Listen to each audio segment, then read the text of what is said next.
This episode is sponsored by Old National Bank. Old National is committed to supporting minority-owned small businesses by helping to expand their access to capital through their Empowerment Small Business Loan Program. Welcome to Black Businesses Matter, a podcast about why Black businesses matter and the benefits of collaborating and advocating for Black businesses to drive impact. Each episode, we will cover legacy, hope, Black joy, funding sources, cultural shifts, equity, and so much more.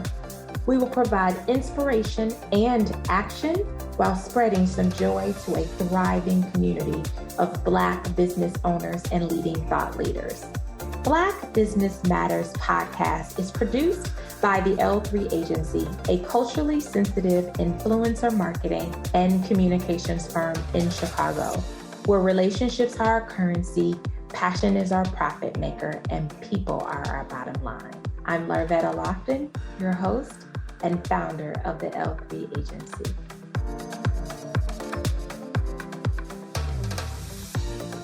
Hey there, welcome to another episode of Black Businesses Matter. Man, guys, I am so excited to have, he is the sipologist, sip master in Chicago, and to have him here with us, what he has done in this space of cafe and community is just outstanding. And as you all know, we are excited to bring Black businesses that people can go to, they can support, they can purchase, it's a number of things. And this wonderful leader, and I say leader, real estate investor who has built an incredible business. I am super excited because he's my dude and I get to sit down and talk to him. And guys, this one is going to be we just going to have some good old fun, because when we're talking coffee and we're talking about connections and we're talking about treats and culture, this is who has created this for Chicago. I want to introduce you all to Trez. Trez Pugh is a community-driven entrepreneur and speaker. He is the founder and CEO of Sip and Savor. His collection of vibrant eclectic coffee houses has won over coffee connoisseurs and local residents on Chicago's South Side and beyond. And people travel to visit Sip and Savor. So when Trez got the vision to open up a coffee house, and actually I remember that, and we'll dig into that, he knew that his location would be critical to his mission as the coffee beans he served. Today, Sip and Savor has found its home within a community as a posh spot where people from all walks of life come to work and mingle. In addition, each location provides job opportunities as well as job training for young people for underserved communities. And so I want to just say that Sip and Savor offers elegantly designed spaces that encourage customers to stay, and has a menu of decadent fair trade coffees, mouth-watering treats, and a culture of customer service excellence. Sip and Savor has become a preferred venue for local residents, entrepreneurs, and our politicians to host events and collaborate over their favorite brew. I'm excited to bring a business that I support, that I've really enjoyed the vision that you've had, Trez. So welcome to the shop. Oh, thank you very much, man. You just did a whole commercial on my whole business. Well, Trez, we got to let the people know, because a lot of people don't know. I mean, Trez and I go way, way, way back, like way. Even before my coffee house was open. Exactly, like for real. But what's crazy is you had a vision back then. You had a vision. And so how long have you had the coffee house? How long have you had Sip and Savor? It's going on 18 years.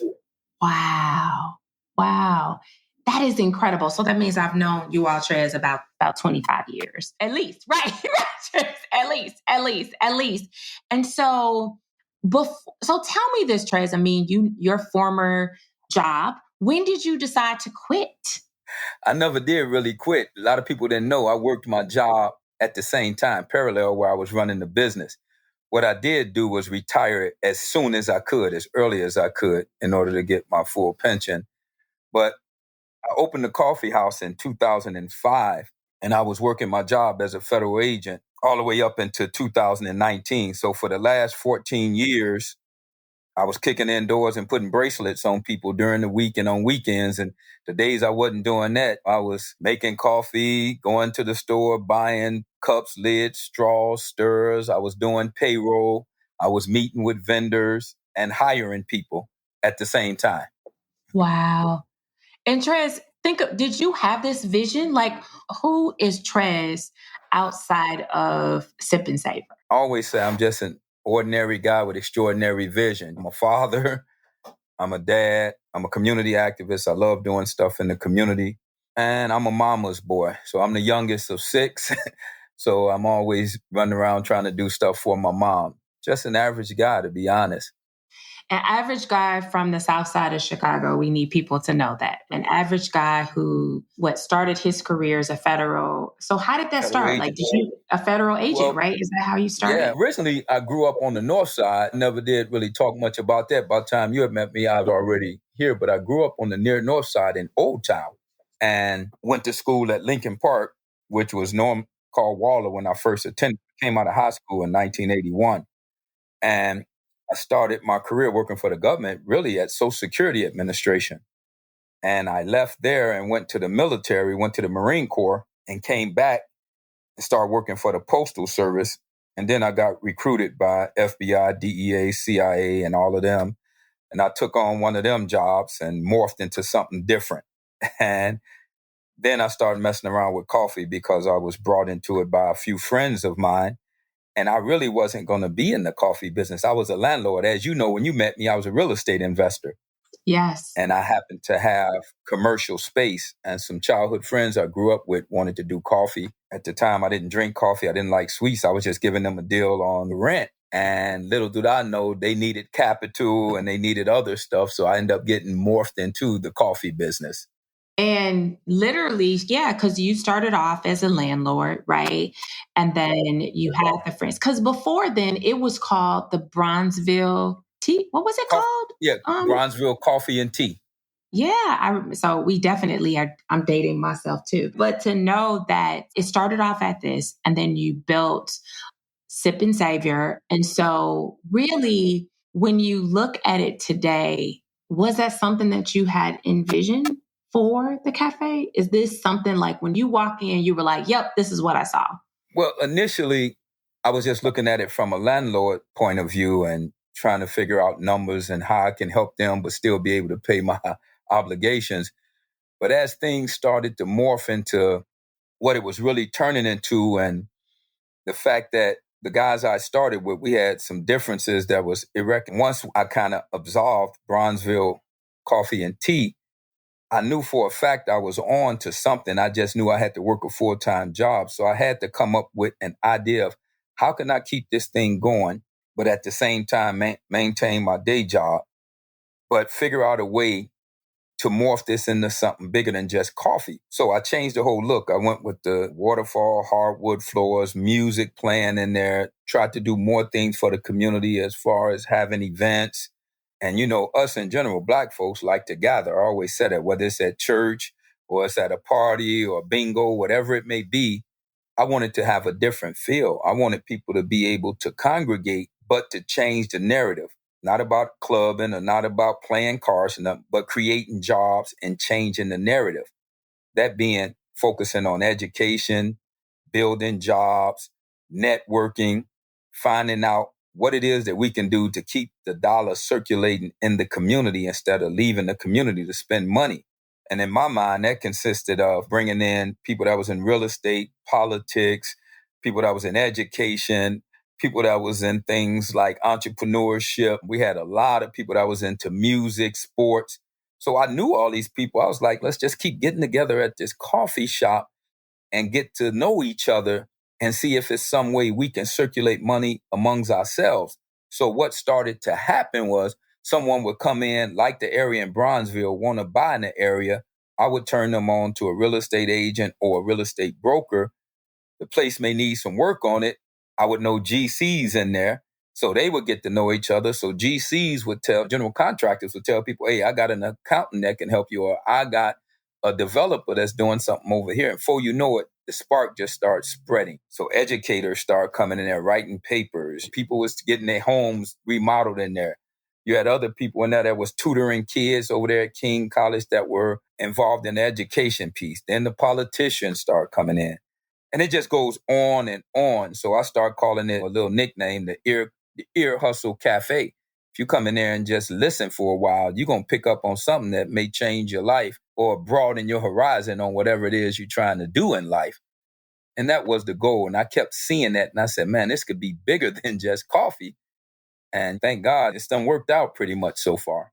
I love how you just really gave us a journey of the people that were in there and the target audience that you were attracting, because you definitely got that. Like, people, you were in there and it became like this social, just like this social spot. Like, it was the social spot for community activism, but then to create connections and work out of there for various teams and the small businesses that were in the area. Because, Trez, when you first started, like, there were no places on the South Side for just me to work at. And so I would go in there, right? And so Connect, we didn't have anything that we could go to get out of our houses and just work all day. And I don't even think at the time, I think the only Starbucks there was the one on, I don't even think it was the one on 35th Street. I think it was I think the it was one on 53rd over there by the university over there in Woodlawn. I think that was the only. And people would, and even so much, of course, as you continue to build, people would come in there and people would stay there all day. And you'd be like, okay, you got to purchase something. It just had to be because, and I think because people were so used to the Starbucks way, right? But what was different for Sip and Savor was the opportunity to connect to people within the community based on various needs. And I think that's what made it unique. And it still makes it unique because literally that was it. So I remember people were just like, why should I have to pay? I mean, I'm there all day. And you were just like, listen, like, you here, you got free Wi-Fi. You can't get a $5 beverage. I remember them days. And I think what kind of helped us to get over was the way I trained my staff was when people were sitting there 3 and 4 hours and not purchasing anything, you would go out and try to say, can I get you something? Instead of saying, you need to purchase something or why you're not buying nothing. And then I started having those little talks. And they were candid talks like, hey, if you guys like this place, if you want us to survive, we got gas, light, water, insurance, taxes, payroll we have to pay. And if we don't have money coming in, we will fail to exist here. We will become extinct. So you have those people that understand that and they come in. I don't drink coffee. I said, well, we got tea, smoothies, hot chocolate. You got pastries. I said, it's different things you could do. But to sit in here and plug up, get the Wi-Fi for 7 to 8 hours, suck up heat and leave. And then when we go out of business, they didn't know what they were doing. So I should crack jokes about it and everything, but I would be saying it in a way that the people would hear and say, okay, I get it. Yeah. I get it. You know what I'm saying? Yeah. And I think that for you to turn around and still able, obviously, stay your business, I really want to talk about those individuals that have still their day job and are exploring a passion to open up a business. Like, is there something that Trez can provide to help those who are or are looking to do that or are currently doing that? Yeah, it's a lot of variables involved in that. And depending on if you're married or got a significant other, it could be challenging because your time is very limited. I'll just talk about it from my point of view. I was married and had kids, but they were grown, but I do have grandkids. And remember, I had real estate also in addition to the coffee houses. One of the things I would say is sit down with your partner, if in fact you have a partner, and explain to them what it is you're trying to do and see if they are on board with what you're trying to do, if you have the same vision, if they're willing to support it and understand that it's going to be long hours and a lot of sacrifice, because communication is huge, whether it be in a relationship, a business, or any other type of relationship. If you don't explain expectations, if you don't have goals and a vision, you really have no way of letting the other person know what you're doing, how you're doing it, where you're doing it, why you're doing it. And it causes conflict. So the first thing I would do is tell the people, if you're going to try to do this, let this person know one way or another, you can help me by doing X, Y, and Z while I'm doing this, and it'll lessen the time I have to be here, and we can spend time together. Or if you have no desire to do this at all, you have your own life and you want to do what you have to do, understand I have a passion for this. It's going to take up the majority of my time. I'll make it my business to prioritize stuff for the family, but just know that this is going to take up a lot of my time. That'll be the first thing, the communication piece. The second thing I would say, and it's just as important, is it's going to be times as an entrepreneur that not only you're going to be helping and working and doing, you got to be at events. You got to shake hands and kiss babies. You got to go out there to banks. You got to deal with the politicians. You got to be out there networking. So a lot of times you're not always at your business. You may be somewhere that's setting up a network or setting up some type of relationship with someone that can help you in the business. So a lot of people don't understand that when you're in a relationship, well, you ain't at the business. Why you got to go to this and that? That's that communication piece. It's things I have to do in order to get help that I'm going to have to show up, whether it be a political function, whether it be something that's dealing with the city itself, that's giving out free classes on operational needs, legal advice, financial help, whatever it may be, you're going to always be doing something. It's going to either better your situation or lessen your burden in that situation. So my advice again, explain to the person you with what you're going to be up to. Find out whether or not they down with you. They going to help or hurt. And then if you really focused on what you want to do, you almost got to be selfish with it to the point that you're not going to allow family, friends, your significant other, or no one stop you from your purpose.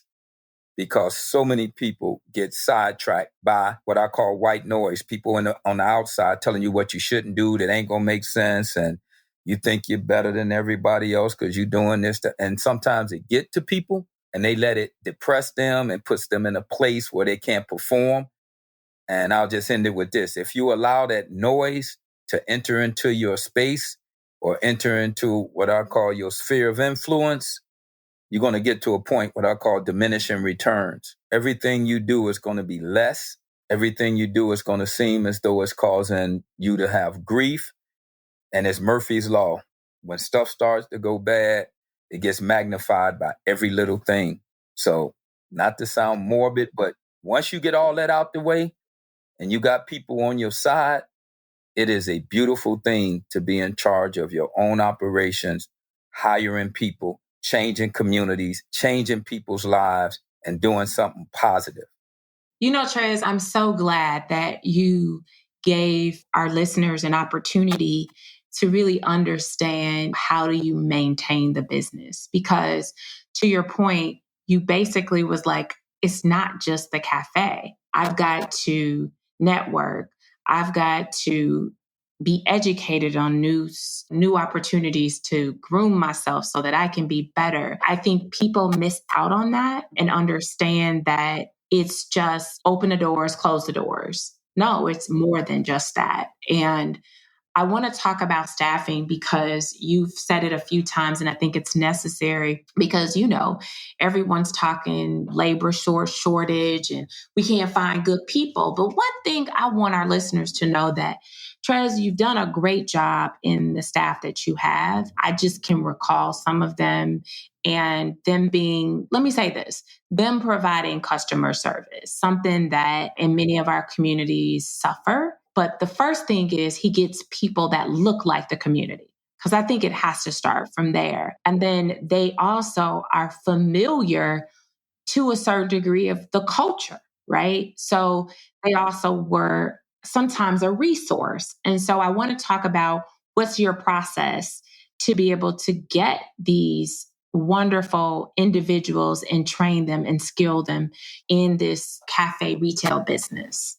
It's an ongoing saga. It's a fluid document. I've been pretty fortunate, but we still have our challenges, just that they're not well known to the general public. It's behind the scenes, but I really appreciate the kudos you give us for that because we really try.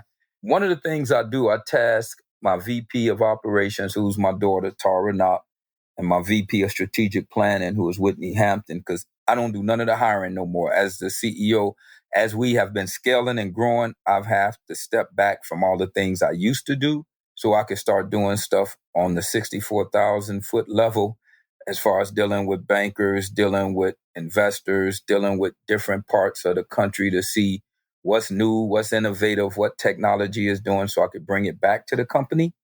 But what I did do is I tasked them with finding someone who's engaging, who has a great smile, who understands the customer service piece. That meaning when that customer come through that door and move through that threshold, they are to be treated like royalty. We call it the Sip Platinum Effect. They should be greeted with a smile. When they come up to the counter, they should get great eye contact, and you should always let them know that they're at Sip and Savor. It ain't just, hello, how you doing? It is like, hi, welcome to Sip and Savor. And when they get up there to you, how you doing today? What can we get for you? And I have what I call mystery shoppers, and I let all my employees know. Those mystery shoppers, they never know who they are. And they come in all sizes, shapes, forms, and everything else. And they come in there strictly to look at certain things. Are you greeting them? Are the bathrooms clean? Are you upselling? Are you recommending stuff? And when they leave, are you thanking them? If they're regulars and you know they've been in there a bunch of times, are you asking them for their regular drink? You want your usual? You should know their names if they've been in there 6, 7 times and they own your shift. You should know something about them, whether or not they in college, whether they teach, do they have kids. You engage them so they can feel comfortable. One of the biggest things I stress for my employees when I hire them or when we hire them, I let them know you're not just a barista or a cashier. When you come in here, me personally as the CEO have tasked all my managers, general managers, and my officers to give them the training they need to have transferable skill sets. That being decision making, problem solving, conflict resolution, prioritization. They need to learn about inventory control, all of that. Because these are skill sets you could transfer from that to being a nurse, to being an attorney, to having your own business, to even being an astronaut. You need to have those soft skills too. So I think I try to find out from my employees, not only what you bring to this business, but what can we do for you? And one thing I really pride myself on, out of the 18 years I've been in business, I've maybe had a little bit over 200 something different employees. The ones that come back, that then moved out of town, they're attorneys, some of them have their own business, some of them are physicians, some of them are, working in education. They'll come back on break and ask to work a shift because they miss it. They miss the community. They miss talking to people and chopping it up about what's going on here today, what's going on in sports and music, who's doing what, how's your kids. So I think we make them feel like family is the reason they feel so good and they treat people so well. And we try to prepare them as if they're not going to stay there. They're going to do something else. And we want to invest in them to help them on their journey to do something else. But while you with us, give us everything you got and then some. I mean, Trez, I just think you just helped a lot of folks on really how to create a customer experience in a retail establishment in various communities. I think it would be very helpful for people to understand that. And just for, Trez, where did you learn these skills? Is this something that innately you learned, or was that just something that you were seeking? And so you were like, because I'm seeking this, what I want to make sure comes across. I think what helped me was, it was just the opposite. When I went into Marine Corps, they treated me like you would not believe. I said, if I ever get out of here alive, I'm going to do the exact opposite of what they're doing to me. And I knew what their logic and reasoning was. We was there to learn about fighting and war and all that. I learned a lot about discipline, fortitude, staying power, vigor, discipline, and all that. But the things they don't teach are them soft skills, empathy, compassion, humility. That's something that's an acquired skill. And I acquired that over time through my dad and my mom and my interactions with family. But when I went into the military, they take all that away and they make you out of like a machine. That's why they always say Marines are nuts or crazy. And to an extent, I guess we all are. But that mental piece is knowing that, hey, you're more than just this Marine, you're a human being. So when I came back, quick story, when I came back and started working for the government and everything, people expected me to be real mean and crazy. I came back all muscular and bucked up and a military dude. Most of them guys, they act real crazy. I was very gentle. I'm opening doors for women. I'm making sure they get off the elevator first. My mom and dad was like, my God, they really try. What I learned was I used to see after we got out of the training and all that, how they would act outside of the training. It was two different people. While you training, you a machine, you a beast. You out there, you a killer. But when you go to these dinners and these functions, these events, and we're dressed up, we're the perfect gentleman. So I used a little of that. I did a hybrid of what my mom and dad taught me. And then I started actually working for people that had a mentality that treated me a different way. I would take certain things that they did, their skills, and try to incorporate it to what I did. And then, of course, all of us probably don't work for dictatorial type people that was selfish and all that. And I said, all this stuff that they're doing, I learned from it. This is what not to do to people. And I just tried to make my own cocktail or a formula for how people should be treated. And don't get me wrong, it don't mean that I'm soft or I'm always singing kumbaya to my employees and all that. What it means is you learn that you can't treat everyone the same. They always said treat everyone the same. No.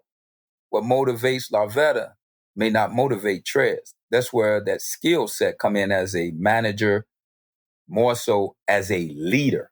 There's a difference. So as a leader, I try to portray for my company, the culture is family, it's respectful, you're going to get treated with dignity, but there's going to be some accountability and there's going to be some expectations when you're working for the Sip factory.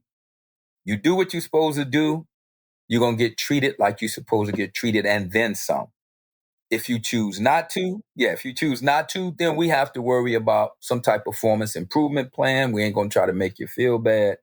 We're going to do something to try to help you get part of this team. Either you're going to get on this train or get ran over by it, because employees are the face of your company. That is so true. Trez, I think you've just dropped some amazing nuggets and just really given people context to how the Sip Nation family does business and serves the community in the way that it does. So I want to ask our listeners, because some listeners have never heard of Sip and Savor. So how many locations do you have? Currently, we have 4. We have one on 43rd, 528 East 43rd, right next to Ain't She Sweet, my girl Margot. Then I have another one in Bronzeville at 78 East 47th. That's at 47th in Michigan in the Rosenwald building. Right catty corner from my guy Yaya, who owns Sean Michelle Ice Cream. And then I have one in Hyde Park in the Del Prado building, which is right around the corner from where the late Harold Washington lived in the Hampton House. That's at 5301 South Hyde Park Boulevard. And then the fourth one is located out in Forest Park inside of the Living Fresh Market, where the Dr. Reverend and his daughter Winston, Melody Winston, has us inside of there. Nice. And so for people to just give you perspective of his locations, I just want to take this opportunity. We're talking to Trez Pugh of Sip and Savor Cafe, and he just shared his locations. But the other thing I want to just that, because as you all know, building this podcast is all about collaboration and allowing for people who may have never been in the community ever get a chance to experience some of these vibrant businesses. Recently, Trez, I'm sure you know, we use Sip and Savor to host a meeting for our client in January. And so I just want people to know that they were able to do a private event space for us where we were able to utilize their AV capabilities to present to our staff and to our clients so that people can know. Because here's the thing that I'm sure you know this, Trez, but when we were looking for a location, it was hard to find one in the community. And the reason why we did that is because our staff work in the community. And we did not want them to have to travel so far to hold this orientation training meeting. But we wanted to introduce them to things that could be a place a meeting place, could be a gathering place, could be whatever it may be, a place where you can bring your family members. We wanted to be able to do that. And then our clients, they live in various areas around the city of Chicago and was like, we've never been there. And they would have never walked in there, Trez. They wouldn't have, because they live in, out in Wolf, all in the burbs. And so they would have never traveled. I'm not going to name that, but they would have never traveled there to hold a meeting and meet people. It's our responsibility to be able to do that. And I'm so glad that you've created really attractive spaces where communities can feel valued. Because really, that's what happens. Because when they came in, they were like, oh my gosh, this is amazing. So sometimes I think that people need to understand that a cafe, that's just one of the many things that you all offer. So I definitely want to take this opportunity to share what other things does Sip and Savor offer besides, coffee and tea. We got that. But what are some of the other things? Will do. But before I do that, let me just say this. You have been such a support for me. Even before I got in the coffee business, you supported me when I was in real estate. You always turning people on to my different locations. So you have been an ambassador for me for a very, very, very long time. So every time I see you, that's why I tell you I love you, I hug you. I really appreciate you because you go out and you spread the word. So I want to tell you again so everybody else can hear how much I appreciate you, how much my business appreciates you and what you do to get our name out there. Oh, So that means thank a you. lot, Trez. Yeah, Oh, you are special, that's for sure. you So are special. getting back to the question, yeah, we're more than just coffee. We started off with the 5 C's being crisp, clean, classy, consistent customer service. And we kind of morphed into what I call the 4 E's, which is like education, empowerment, entertainment, and the experience. And what we do is we set up a venue at all of our locations where you could do baby showers, birthdays, meetings, condo association meetings. We do live music. We do wine tasting. Sometimes we have house music, cigar smokeouts. And the only way you're going to know about these things is not on social media. You have to belong to our rewards program. So when you come in and purchase anything from us, if you just give a number and put it in our system and your email, you are a Sip Nation member for life. You part of the Sip Nation. So whenever we put something out, you will know about it. Also, on your birthday, you'll get a little ghetto blessing. You come in there and get you a coffee or a tea on me. So one of the things we do is try to keep it fresh by doing all these things. In addition to that, every third Thursday, we do industry night. So we just honored all the people in the medical field, nurses, doctors, x-ray techs, paramedics. This next month coming up, we doing educators. We're doing like principals and teachers and counselors. Next, we'll be doing first responders. So we always doing something that not only helps the community, but helps bring us together for a positive experience. And that's all part of what we try to do, changing the narrative. We always trying to, put Black art up there. We got music playing. We want people networking, exchanging ideas. So we're that gathering place where it's almost one-stop shopping. We have our own line of alcoholic beverages for those who like them, entertainment, education, networking, great coffee from the motherland. You can't beat it. You really can. I'm a tea drinker, and I'm going to say this. There was a young lady, I can't remember her name, but she used to make my tea the best. It was pear tea. Oh my gosh. It was delightful. It was delightful. I'm just having a moment because I am a tea lover. So I remember those days. So Trez, we ask this from every guest. Why do Black businesses matter? Well, they matter because there's multiple reasons. I'll give you just a few that come out soon as I think about it. For our youth that think that the only way to be something is to be a ball player or a rapper or entertainer, they got to see it to be it. And when I speak at like the 100 Black Men or Parents Too Soon or these different schools that I go to, I always talk to them about this thing about ownership. But before I talk about it, I pose to them the question about who they think make a lot of money. They always say sports guys, Michael Jordan and LeBron James and all them. I said, so who do you think pay them? The owners of the team. In order to make an impact in anything, you need to own. And me owning these coffee houses, allows me a seat at the table. Politicians call me and ask for my advice on things they want to do. People come in there and ask, I would like you to speak at our university. You have influence and you become a staple in the community. So it matters for people, not only the young kids, but the teenagers and the grown, to see us doing something. The other reason it matters, it helps us build generational wealth and sustainability. And that's one of the biggest things I want everyone to know. Generational wealth is monumental for us in these days to survive and make a difference in this world. You know, Trez, we ask this question in every guest, and I will tell you each time I do an interview and people answer that question, I just get chills because it's amazing to me the things that are said and why it is important, which is why we built this podcast, is because we felt the entire story of Black businesses weren't being told. We just see the outcome, but we don't see the journey. We don't see the team members. We don't see the networking. And so I think you've done a fantastic job being our guest and really walking us through this brick and mortar business that has been very and highly successful in Chicago and outside of the Chicagoland area. And I think it's helpful because we see brick and mortars as just a brick and mortar, right? But what you have been able to demonstrate to the listeners is that it's more than just that, right? It's the staffing, it's the hiring, it's the experience.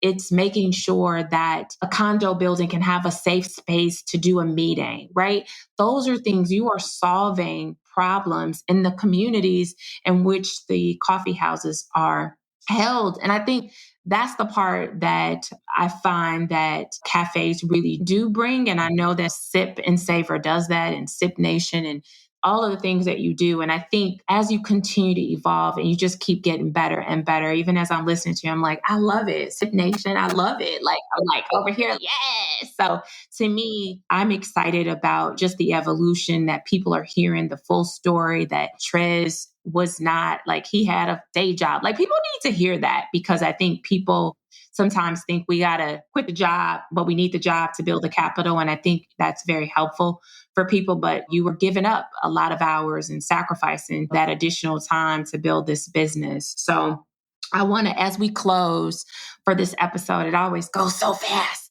ask this last question, just because we believe that Black joy is important. What brings you joy, Trez? Wow, that's a great question. What really brings me joy is seeing the smiles on the faces when I enter my coffee houses. And it's going to be twofold. Some of it's about coffee and some of it's just personal. What brings me joy more than anything is bringing joy to others. That's almost my love language, to see people laugh and have a good time and have fun. What brings me joy is seeing my family happy, healthy, prosperous, being able to live their life the way they want to. I know they done sacrificed a lot to put up with me, but to still be able to support me and allow me to do the things I do, so they will be able to do the things they need to do. The other piece of that's the personal piece. The other piece is the professional piece as far as the business. There's no better feeling, Larvetta, than when I walk into my coffee house and everybody's sitting in there, looks up and smile. Here come the boss. There go Trez. Hey. And I literally have to hug 30 to 40 people before I get to go down to my office, give dap, because everybody knows everybody and it's one big family. It's nothing like that feeling, when people light up when they see you, like, thank you for putting this together for us.